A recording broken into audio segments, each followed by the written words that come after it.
Hi friends, আজকে আমি তোমাদেরকে দেখাবো আমি চিকেন কিভাবে বানাই।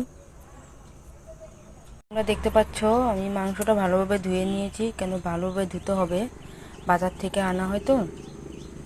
তোমাদেরকে একটা কথা বলছি, আমি আমার ফেসবুকটা হ্যাক হয়ে গিয়েছে, তার জন্য আমি ফেসবুকে ভিডিও আপলোড করতে পারছি না, তার জন্য আমি ইনস্টাগ্রামে ভিডিও আপলোড করছি। তো তোমরা যারা যারা আমার ফেসবুক ফ্রেন্ড, তোমাদেরকে বলে দিলাম যে আমার ফেসবুকটা হ্যাক হয়ে গেছে, তার জন্য ভিডিওটা আপলোড করতে পারছি না।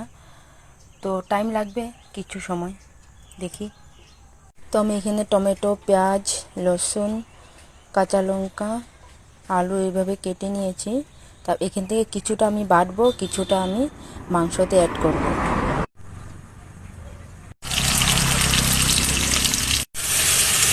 আজকে হোলির দিনটাতে এমন বৃষ্টি পড়লে ভালো লাগে বলো তো? হোলিতে রোদ উঠলে অনেক ভালো লাগে হোলি খেলতে।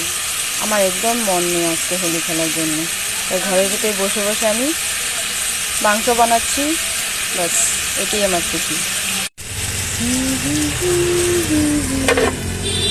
ফাইনালি আমার মাংস হয়ে গেল, রেডি।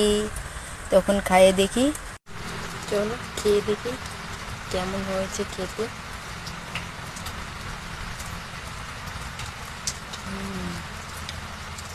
খেতে কিন্তু অনেক দারুণ হয়েছে। তোমরাও বানাবে, খাবে এভাবে।